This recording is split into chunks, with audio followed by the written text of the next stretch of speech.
বিসমিল্লাহির রহমানির রহিম।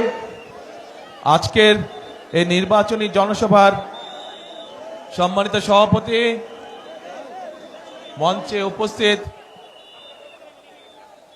ফেনী, নোয়াখালী, লক্ষ্মীপুর 3 জেলার নেতৃবৃন্দ, উপস্থিত নেতৃবৃন্দ, আমার সামনে মাঠে এবং মাঠের বাইরে উপস্থিত মুরব্বীবর্গ, উপস্থিত এলাকাবাসী, প্রিয় সহকর্মীবৃন্দ, ভাই ও বোনেরা, আসসালামু আলাইকুম।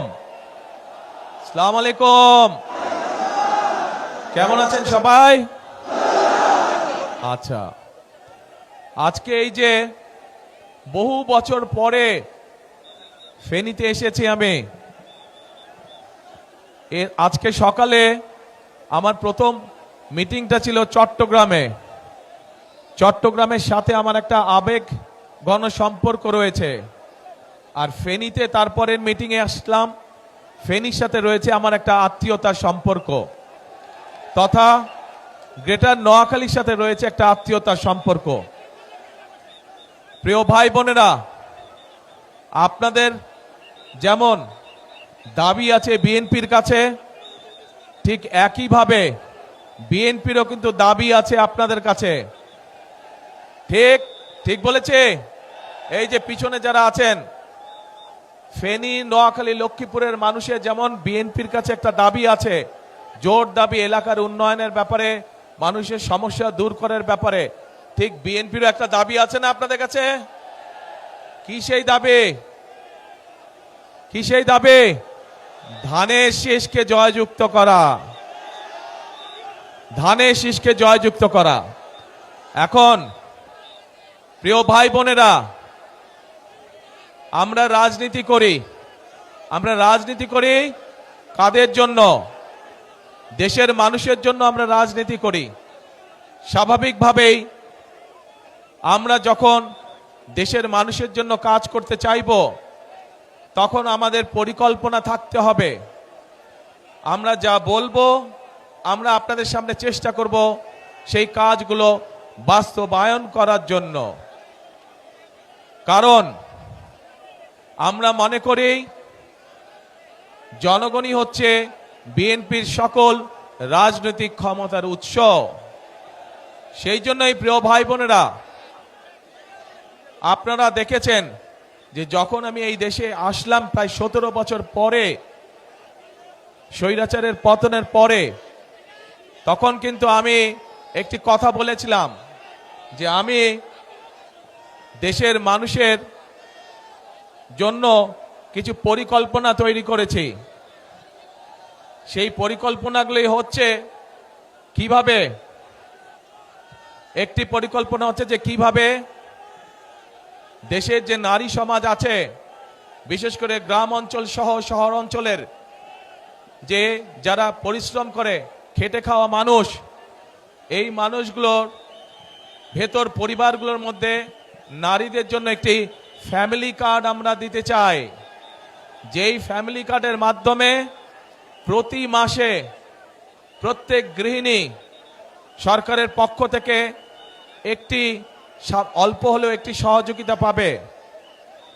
কেউ কেউ বলছে যে এই অল্প সহযোগিতা কি সংসার চলবে? আমরাও জানি চলবে না, কিন্তু 4 সপ্তাহে, 1 মাসে 4 সপ্তাহ, অন্তত 1 সপ্তাহের সহযোগিতাও যদি আমরা করতে পারি সরকারের পক্ষ থেকে, তাহলেও তো অনেক মানুষের জন্য সেটি একটি অনেক বড় সুবিধা, তাই নয়? রাইট। তারপরে আসেন, আরেকটি পরিকল্পনা গ্রহণ করেছি। ঠিক আমরা গৃহিণীদেরকে যেমন ফ্যামিলি কার্ড দিতে চাই, ঠিক একইভাবে আমরা আমাদের কৃষক ভাইদের পাশে দাঁড়ানোর জন্য আমরা কৃষক ভাইদেরকে একটি কৃষক কার্ড দিতে চাই। এই কৃষক কার্ডের মাধ্যমে আমরা সার, কীটনাশক ঔষধ, বীজ, এটি আমরা কৃষকদের হাতে সরাসরি পৌঁছে দিতে চাই। প্রিয় ভাই বোনেরা, এর বাইরে এই যে মজনু একটু আগে বলল যে ফেনীতে একটি মেডিকেল কলেজ দরকার, ইনশাল্লাহ আমরা মেডিকেল কলেজ করব, কিন্তু একই সাথে আমরা আপনারা যাতে চিকিৎসা সুবিধা পান, বিশেষ করে গ্রামের মানুষ, বিশেষ করে মহিলা এবং নারীরা এবং শিশুরা যাতে করে চিকিৎসা সুবিধা পায়, তার জন্য আমরা সারা দেশে গ্রামে গ্রামে হেলথ কেয়ারের আমরা দিতে চাই। এই হেলথ কেয়ারটা কি? এখানে অনেক মুরব্বী উপস্থিত আছেন। আপনাদের মনে আছে শহীদ জিয়ার সময় পল্লী চিকিৎসক ছিল না? পল্লী চিকিৎসক নাম শুনেছেন? কারাগারে শুনেছেন? হাত তুলেন থেকে। এই তো পল্লী চিকিৎসক, ওই যে পিছন দিকে পল্লী চিকিৎসক নাম শুনেছেন? এই জনসভার পিছন দিকে, এই যে রাস্তার ওখানে সাইডে, আপনারা শুনেছেন পল্লী চিকিৎসক? আচ্ছা, এই পল্লী চিকিৎসকের মতন, ধন্যবাদ, হাত নামান। এই পল্লী চিকিৎসকের মতন আমরা হেলথ কেয়ারে দিতে চাই, যাদের কাজ হবে ঘরে ঘরে মা বোনদের কাছে স্বাস্থ্য সেবা যাতে পৌঁছে দিতে পারে, যাতে করে ছোটখাটো অসুখ বিসুখের চিকিৎসা এই হেলথ কেয়ারের মা বোন এবং শিশুদেরকে ঘরে ঘরে গিয়ে সেবা দিবে। তাদেরকে কষ্ট করে আসতে হবে না হাসপাতালে, যদি বড় কোনো, আল্লাহ না করুক, বড় কোনো অসুখ বিসুখ না হয়। এরপর আমরা আরেকটি কর্মসূচি পালন করতে চাই।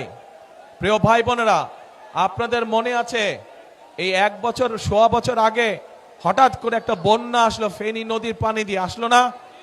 আপনারা বহু মানুষের এই ফেনী, লক্ষ্মীপুর, তারপরে নোয়াখালীর বহু অঞ্চল, বহু মানুষের ঘর বাড়ি নষ্ট হয়ে গেল, জমির ফসল নষ্ট হয়ে গেল, গবাদি পশু হাঁস মুরগি নষ্ট হয়ে গেল, হয়েছে না? আমরা সারা দেশে খাল খনন শুরু করতে চাই। খাল খনন করবেন আপনারা কি ভাই? পিছনে যারা আছেন খাল খনন করবেন? এই যে পিছনে দেখি না তো, ওই যে খাল খনন করতে চান? তাহলে আমরা খাল খনন করবো ইনশাল্লাহ। খাল খনন করলে কি উপকার হবে এলাকার মানুষের? কি ভাই, হবে? আচ্ছা ইনশাল্লাহ, তাহলে আমরা খাল খনন করব। ঠিক একইভাবে আরেকটি পরিকল্পনা আছে আমাদের। সেই পরিকল্পনাটি হচ্ছে, আমাদের সমাজে বহু তরুণ এবং যুবক আছে, যুব সমাজের, এদের অনেকেরই চাকরি বাকরি কর্মসংস্থানের ব্যবস্থা নেই।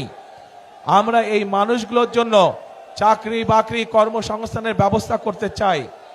তার জন্য আজকে চট্টগ্রামে বলেছি, আপনারা শুনেছেন ইপিজেড আছে চট্টগ্রামে, এরকম ইপিজেড চট্টগ্রামে যেমন হয়েছে শহীদ জিয়ার সময়, দেশনেত্রী খালেদা জিয়ার সময়, ঠিক একইভাবে এরকম ইপিজেড ইনশাল্লাহ আমরা ফেনী অঞ্চলেও নিয়ে আসতে চাই, যাতে করে এই এলাকার মানুষ সেই সব মিল ফ্যাক্টরিতে চাকরি সংস্থান করতে পারে। শুধু এটাই নয়, আমরা চাই আমাদের এই এলাকার অনেক মানুষ, উপজেলা পর্যায়ে, গ্রাম পর্যায়ের অনেক তরুণ যুবকরা বিদেশে যায় না আপনাদের এখান থেকে? কিন্তু এই মানুষগুলাকে যদি একটু ট্রেনিং দেওয়া যায় বিভিন্ন বিষয় এবং ভাষা শিক্ষা দেওয়া যায়, তাহলে আপনাদের এই যে বিদেশে যান, তার জন্য আরো ভালো বেতনের ব্যবস্থা করা যায়, ভালো বেতনের চাকরি আপনারা সংস্থান করতে পারবেন। সেজন্য আমরা চাই আমাদের তরুণ যুবকদেরকে বিভিন্ন রকম ট্রেনিং দিয়ে এবং ভাষা শিক্ষা দিয়ে আমরা তাদেরকে বিদেশে পাঠাতে চাই। তাতে তারও লাভ হবে, দেশেরও লাভ হবে, কারণ সে তখন ভালো বেতনের চাকরি করতে পারবে এবং একই সাথে সে দেশের জন্য বেশি পরিমাণ বৈদেশিক মুদ্রা পাঠাতে পারবে, যা দিয়ে আমরা দেশের মানুষের জন্য মিল কারখানা ব্যবস্থা করতে পারবো। প্রিয় ভাই বোনেরা, এই যে যেই পরিকল্পনাগুলো আপনাদের সামনে তুলে ধরলাম, এই পরিকল্পনাগুলো কি আপনারা মনে করেন এগুলো বাস্তবায়ন করতে পারলে দেশের মানুষের ভাগ্যের পরিবর্তন ঘটবে? কি মনে করেন আপনারা? পরিকল্পনাগুলো ঠিক আছে কি ভাই বোনেরা? পরিকল্পনা ঠিক আছে? আচ্ছা ঠিক আছে। তো পরিকল্পনা যদি এখন ঠিক থাকে, পরিকল্পনা যদি ঠিক থাকে, তাহলে এই পরিকল্পনা আস্তে আস্তে, কথা শুনতে হবে তো, কথা শুনতে হবে তো, কথা শুনতে হবে। এই পরিকল্পনা যদি বাস্তবায়ন করতে হয়, তাহলে তো আপনাদের সাহায্য না হলে, আপনাদের সহযোগিতা না থাকলে তো আমরা এই পরিকল্পনা বাস্তবায়ন করতে পারবো না। আপনাদেরকে সহযোগিতা করতে হবে, অর্থাৎ আপনাদের সমর্থন ধানের শীষের পক্ষে থাকতে হবে। আপনারা যদি ধানের শীষের পক্ষে সমর্থন দেন, ধানের শীষ নির্বাচিত হলে আগামী 12 তারিখের নির্বাচনে তাহলেই যেই পরিকল্পনার কথাগুলো আপনাদের সামনে বলেছি এই পরিকল্পনাগুলো আমরা বাস্তবায়ন করতে পারবো। প্রিয় ভাই বোনেরা, আপনারা দেখেছেন সারা দেশের মানুষ সাক্ষী আছে কিভাবে গত 15 বছর মানুষের কথা বলার অধিকারকে দাবিয়ে রাখা হয়েছিল, কিভাবে মানুষের ভোটের অধিকারকে দাবিয়ে রাখা হয়েছিল।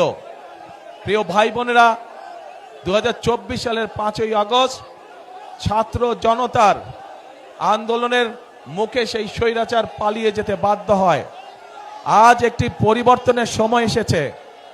আজকে এই সবার মধ্যে দাঁড়িয়ে আমি হয়তো আপনাদের সামনে আমাদের অন্য রাজনৈতিক প্রতিপক্ষ যারা আছে সেই প্রতিপক্ষদের সম্পর্কে হয়তো অনেক কথা বলতে পারতাম, কিন্তু সেই প্রতিপক্ষদের সম্পর্কে যদি আমি কথা বলি তাতে জনগণের কি কোনো লাভ হবে? জনগণের কোনো লাভ হবে না। জনগণের লাভ তখনই হবে যখন আমরা পরিকল্পিতভাবে খাল খনন করতে পারবো। জনগণের লাভ হবে যখন আমরা পরিকল্পিতভাবে আপনাদেরকে স্বাস্থ্য সেবা দিতে পারবো। জনগণের লাভ হবে যখন আমরা আমাদের তরুণ যুবক তরুণদের জন্য, মা বোনদের জন্য আমরা কর্মসংস্থানের ব্যবস্থা করতে পারবো। জনগণের লাভ হবে যখন আমরা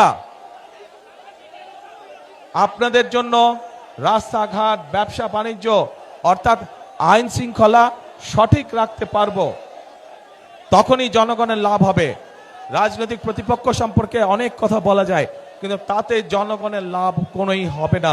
প্রিয় ভাই বোনেরা, আসুন 5ই আগস্টের পরে দেশের মানুষ পরিবর্তন চায়। যেই পরিবর্তনের ফলে দেশের মানুষের সমস্যা ধীরে ধীরে কমে আসবে। সেজন্যই আমাদেরকে পরিশ্রম করতে হবে, আমাদেরকে কাজ করতে হবে, আমাদের কৃষকদের ফসলের উৎপাদন বৃদ্ধি করতে হবে, আমাদের মা বোনদেরকে অর্থনৈতিকভাবে স্বাবলম্বী করতে হবে, আমাদের তরুণদের যুবকদের কর্মসংস্থানের ব্যবস্থা করতে হবে।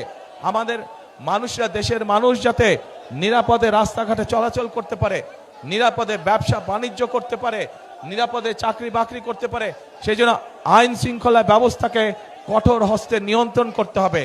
আমাদেরকে জনগণের তখনই ভাগ্যের পরিবর্তন হবে।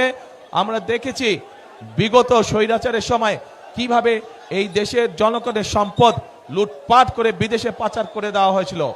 আমরা যে সকল পরিকল্পনা আপনাদেরকে বললাম এগুলো আমরা তখনই বাস্তবায়ন করতে পারবো, এবং এইসব পরিকল্পনা জনগণের ভাগ্যের পরিবর্তন তখনই করতে পারবে যখন আমরা এই যে দুর্নীতির লাগাম টেনে ধরতে পারবো। তখনই আমরা এইসব পরিকল্পনা বাস্তবায়ন করতে পারবো। এবং এই সকল পরিকল্পনা বাস্তবায়ন করতে হলে, জনগণের জন্য আইন শৃঙ্খলা ব্যবস্থা কঠোর হস্তে নিয়ন্ত্রণ করতে হলে, দুর্নীতির লাগাম টেনে ধরতে হলে, প্রিয় ভাই বোনেরা, আপনাদেরকে আগামী 12 তারিখে ধানের শীষকে নির্বাচিত করতে হবে। কারণ যে পরিকল্পনার কথাগুলো আপনাদের সামনে আমি তুলে ধরলাম, এই পরিকল্পনাগুলো হচ্ছে ধানের শীষের পরিকল্পনা। আমরা অতীতেও দেখেছি যে ধানের শীষ যতবার দেশ পরিচালনার সুযোগ পেয়েছে, সেই শহীদ রাষ্ট্রপতি জিয়া রহমানের সময় দেখেছি, সেই দেশনেত্রী খালেদা জিয়ার সময় দেখেছি যে মানুষের ভাগ্যের পরিবর্তন ধীরে ধীরে হয়েছে। কাজেই ইনশাআল্লাহ আগামীতে আপনারা আবার ধানের শীষকে নির্বাচিত করলে, ধানের শীষ সরকার গঠনে সক্ষম হলে, আল্লাহর রহমতে আমরা আবার খালেদা জিয়ার রেখে যাওয়া কাজগুলো আমরা আবার চালু করব। শহীদ জিয়ার রেখে যাওয়া কর্মসূচিগুলো আমরা আবার চালু করব, যাতে করে দেশের মানুষের ভাগ্যের পরিবর্তন হয়। প্রিয় ভাই বোনেরা, কথা একটাই, একটু প্রথমেই বক্তব্যের বলেছে যে ফেনী, লক্ষ্মীপুর, নোয়াখালী এইখানকার মানুষের যেমন বিএনপির উপরে একটা হক বা দাবি আছে, ঠিক বিএনপিরও এই 3 জেলার মানুষের উপরে একটা হক বা দাবি আছে। কি সেই দাবি? ধানের শীষকে নির্বাচিত করা। কারণ এটা খালেদা জিয়ার এলাকা, খালেদা জিয়া এই এলাকার সন্তান, খালেদা জিয়া এই এলাকার মেয়ে। স্বাভাবিকভাবেই ধানের শীষ নির্বাচিত হলে খালেদা জিয়ার সম্মান বৃদ্ধি পাবে। এবং আমি মনে করি এই এলাকার মুরব্বী সহ, মা বোনেরা সহ, তরুণ যুবক সহ, তরুণরা সহ সকলেই তাদের এলাকার সন্তান খালেদা জিয়ার সম্মান আসমানের উপরে তুলে ধরবে ইনশাআল্লাহ। প্রিয় ভাই বোনেরা, আসুন 12 তারিখে আমরা গণতন্ত্রকে পুনঃপ্রতিষ্ঠিত করি। কারণ গণতন্ত্র যদি পুনঃপ্রতিষ্ঠিত হয়, দেশে যদি জবাবদিহিতা থাকে, যদি আপনার নির্বাচিত জনপ্রতিনিধি থাকে, তাহলেই একমাত্র এলাকার সমস্যার সমাধান করা সম্ভব হবে। বিগত 15 বছর ধরে সারা বাংলাদেশের কোথাও কোনো সত্যিকার অর্থে জনপ্রতিনিধি ছিল না, এবং যেহেতু সত্যিকার অর্থে জনগণের প্রতিনিধি ছিল না, সে কারণেই দেশের আজকে এই অবস্থা।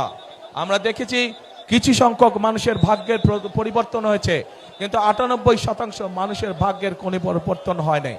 আমাদের কাজ হচ্ছে গ্রামের, দেশের খেটে খাওয়া মানুষের ভাগ্যের পরিবর্তন করা। আপনারা গণতন্ত্রের বুনিয়াদ যদি শক্তিশালী করতে হয়, তাহলেই একমাত্র সম্ভব জনগণের অংশগ্রহণের মাধ্যমে গণতন্ত্রের বুনিয়াদ শক্তিশালী করা। এবং গণতন্ত্রের বুনিয়াদ যত শক্তিশালী হবে, তত মানুষের ভাগ্যের পরিবর্তন হবে। প্রিয় ভাই বোনেরা, আমরা বিশ্বাস করি এই দেশকে যদি এগিয়ে নিতে হয়, বাংলাদেশের মানুষ যেভাবে এই দেশকে কল্পনা করে, বাংলাদেশের মানুষ তাদের সামনে এই দেশের সম্পর্কে যে প্রত্যাশা, সেই প্রত্যাশা তখনই বাস্তবায়ন করা সম্ভব আমরা যারা গণতন্ত্রে বিশ্বাস করি, আমরা সকলে যদি ঐক্যবদ্ধ থাকি, তাহলেই একমাত্র সম্ভব বাংলাদেশের প্রত্যাশিত বাংলাদেশকে গড়ে তোলা। এবং সেই প্রত্যাশিত বাংলাদেশ গড়ে তুলতে হলে আপনাদের সকলের সহযোগিতা প্রয়োজন। আপনাদের সহযোগিতাই একমাত্র পারে একটি সুন্দর ভবিষ্যৎ বাংলাদেশ গড়ে দিতে।